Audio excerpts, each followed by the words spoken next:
This is a letter from James Madison. No, I'm sorry, to James Madison from Thomas Jefferson, dated 6 September 1789. And this is one of my favorite things I've found on the internet. Actually, someone sent it to me years ago, and it was a link to a Princeton website, and the website did not allow any kind of reproduction whatsoever, written or spoken. So I would like to read the letter. I got it from somewhere else, and the spelling is original. I didn't change anything in it. So it's kind of a long letter, but it's really neat what he has to say about societies and land and property and how the earth belongs only to the living. 6 September 1789. Dear Sir, I sit down to write to you without knowing by what occasion I shall send my letter. I do it because the subject comes into my head, which I would wish to develop a little more than is practicable in the hurry of the moment of making up general dispatches. The question whether one generation of men has a right to bind another seems never to have been started either on this or our side of the water. Yet it is a question of such consequences as not only to merit decision, but place also among the fundamental principles of every government. The course of reflection in which we are immersed here and the elementary principles of society has presented this question to my mind, and that no such obligation can be so transmitted, I think, very capable of proof. I set out on this ground, which I suppose to be self-evident, that the earth belongs in usufruct to the living, that the dead have neither powers nor rights over it. The portion occupied by any individual ceases to be his when himself ceases to be and reverts to the society. If the society has formed no rules for the appropriation of its lands in severalty, it will be taken by the first occupants. This will generally be the wife and children of the decedent. If they have formed rules of appropriation, those rules may give it to the wife and children, or to some one of them, or to the legatee of the deceased. So they may give it to his creditor. But the child, the legatee or creditor takes it, not by any natural right, but by a law of the society of which they are members, and to which they are subject. Then no man can, by natural right, oblige the lands he occupied or the persons who succeed him in that occupation to the payment of debts contracted by him.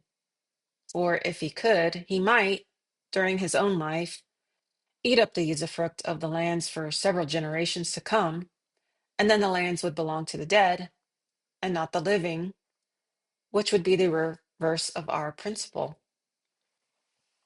What is true of every member of society individually is true of all of them collectively, since the rights of the whole can be no more than the sum of the rights of the individuals. To keep our ideas clear when applying them to a multitude, let us suppose a whole generation of men to be born on the same day, to attain mature age on the same day, and to die on the same day, leaving a succeeding generation in the moment of attaining their mature age altogether. Let the ripe age be supposed of 21. 21 years, and their period of life 34 years, that being the average term given by the bills of mortality to persons who have already attained 21 years of age. Each successive generation would, in this way, come on and go off the stage at a fixed moment, as individuals do now. Then I say the earth belongs to each of these generations during its course fully and in their own right. The second generation receives it clear of the debts and encumbrances of the first, the third of the second, and so on. For if the first could charge it with a debt, then the earth would belong to the dead and not the living generation. Then no generation can contract debts greater than may be paid during the course of its own existence. At 21 years of age, they may bind themselves and their lands for 34 years to come, at 22 or 33, at 23 for 32, and at 54 for 1 year only, because these are the terms of life which remain to them at those respective epochs. But a material difference must be noted between the succession of an individual and that of a whole generation. Individuals are parts only of a society subject to the laws of the whole. These laws may appropriate the portion of land occupied by a decedent to his creditor rather than to any other, or to his child on condition he satisfies the creditor. But when a whole generation, that is, the whole society dies, as in the case we have supposed, and another generation or society succeeds, this forms a whole, and there is no superior who can give their territory to a third society, who may have lent money to their predecessors beyond their faculties of paying. What is true of a generation all arriving to self-government on the same day and dying all on the same day is true of those in a constant course of decay and renewal, with this only difference: a generation coming in and going out entire, as in the first case, would have a right in the first year of their self-domination to contract a debt for 33 years, in the 10th for 24, and the 20th for 14, and the 30th for 4, whereas generations changing daily by daily deaths and births have one constant term, beginning at the date of their contract and ending when a majority of those of full age at that date shall be dead. The length of that term may be estimated from the tables of mortality, corrected by the circumstances of climate, occupation, etc., peculiar to the country of the contractors. Take, for instance, the table of M. de Buffon, wherein he states 23,994 deaths and the ages at which they happened. Suppose a society in which 23,994 persons are born every year and live to the ages stated in this table. The conditions of that society will be as follows. First, it will consist constantly of 617,703 persons of all ages 21. I think he's meaning 21 here. Of those living at any one instant of time, one half will be dead in 24 years, 8 months. Thirdly, 10,675 will arrive every year at the age of 21 years complete. Fourth, it will constantly have 348,417 persons of all ages above 21 years. Fifth, and the half of those of 21 years and upwards living at any instant of time will be dead in 18 years, 8 months, or say 19 years as the nearest integral number. Then 19 years is the term beyond which neither the representatives of a nation nor even the whole nation itself assembled can validly extend a debt. To render this conclusion palpable by example, suppose that Louis XIV and XV had contracted debts in the name of the French nation to the amount of 10,000 millions of livres, and that the whole had been contracted in Genoa. The interest of this sum would be 500 milliards. which is said to be the whole rent roll or net proceeds of the territory of France. Must the present generation of men have retired from the territory in which nature produced them and ceded it to the Genoese creditors? No, they have the same rights over the soil on which they were produced as the preceding generations had. They derive these rights not from their predecessors, but from nature. They, then, and their soil are by nature clear of the debts of their predecessors. Again, suppose Louis XV and his contemporary generation had said to the moneylenders of Genoa, "Give us money that we may eat, drink, and be merry in our day, and on condition you will demand no interest till the end of 19.5 years. You shall then for every after receive an annual 6 interest of 12 5/8%. The money is lent on these conditions, is divided among the living, eaten, drank, and squandered. Would the present generation be obliged to apply the produce of the earth and of their labor to replace their dissipations? Not at all. I suppose that the received opinion that the public debts of one generation devolve on the next has been suggested by our seeing habitually in private life that he who succeeds to lands is required to pay the debts of his ancestor or testator, without considering that this requisition is municipal only, not moral, flowing from the will of the society, which has found it convenient to appropriate lands, become vacant by death of their occupant, on the condition of the payment of his debts. But that between society and society, or generation and generation, there is no municipal obligation, no empire but the law of nature. We seem not to have perceived that, by the law of nature, one generation is to another as to independent nation to another.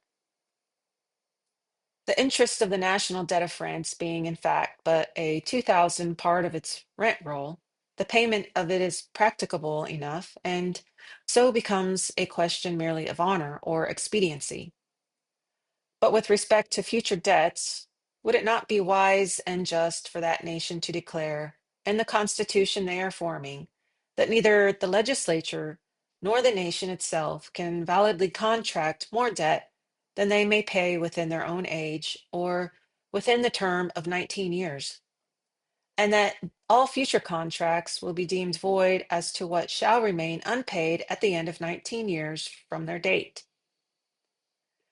This would put the lenders and the borrowers also on their guard by reducing to the faculty of borrowing within its natural limits. It would bridle the spirit of war, to which to free a course has been procured by the inattention of the moneylenders to this law of nature, that succeeding generations are not responsible for the preceding. On similar ground, it may be proved that no society can make a perpetual constitution or even a perpetual law. The earth belongs always to the living generation. They may manage it then, and what proceeds from it, as they please during their usufruct. They are masters too of their own persons, and consequently may govern them as they please. But persons and property make the sum of the objects of government. The Constitution and the laws of their predecessors is extinguished then in their natural course with those who gave them being. This could preserve that being till it ceased to be itself and no longer. Every constitution then and every law naturally expires at the end of 19 years. If it be enforced longer, it is an act of force and not of right. It may be said that the succeeding generation, exercising in fact the power of repeal, this leaves them as free as if the Constitution or law had been expressly limited to 19 years only. In the first place, this objection admits the right in proposing an equivalent, but the power of repeal is not an equivalent. It might be intended if every form of government were so perfectly contrived that the will of the majority could always be obtained fairly and without impediment. But this is true of no form. The people cannot assemble themselves. Their representation is unequal and vicious. Various checks are opposed to every legislative proposition. Factions get possession of the public councils. Bribery corrupts them. Personal interests lead them astray from the general interest of their constituents, and their impediments arise so as to prove to every practical man that a law of limited duration is much more manageable than one which needs a repeal. This principle that the earth belongs to the living and not to the dead is of very extensive application and consequences in every country, and most especially in France. It enters into the resolution of the question whether the nation may change the descent of lands holden in tail, whether they may change the appropriation of lands given anciently to the church, to hospitals, colleges, orders of chivalry, and otherwise in perpetuity, whether they may abolish the charges and privileges attached on lands, including the whole catalogue of ecclesiastical and feudal. It goes to hereditary offices, authorities, and jurisdictions, to hereditary orders, distinctions, and appellations, to perpetual monopolies in commerce, the arts and sciences, with a long train of et ceteras. And it renders the question of reimbursement a question of generosity and not of right. In all these cases, the legislature of the day could authorize such appropriations and establishments for their own time, but no longer. And the present holders, even where they or their ancestors have purchased, are in the case of bona fide purchasers of what the seller had no right to convey. Turn this subject in your mind, my dear sir, and particularly as to the power of contracting debts, and develop it with that perspicuity and cogent logic so peculiarly yours. Your station in the councils of our country gives you an opportunity of producing it to public consideration, of forcing it into discussion. At first blush, it may be rallied as a theoretical speculation, but examination will prove it to be solid and salutary. It would furnish matter for a fine preamble to our first law for appropriating the public revenue, and it would exclude at the threshold of our government the contagious and ruinous errors of this quarter of the globe, which have armed despots with means not sanctioned by nature for binding in chains their fellow men. We have already given an example, one effectual check to the dog of war by transferring the power of letting him loose from the executive to the legislative body, but those who are to spend to those who are to pay. I should be pleased to see this second obstacle held out by us also in the first instance. No nation can make a declaration against the validity of long contracted debts so disinterestedly as we, since we do not owe a shilling which may not be paid with ease, principal and interest, within the time of our own lives. Establish the principle also in the new law to be passed for protecting copyrights and new inventions by securing the exclusive right for 19 instead of 14 years.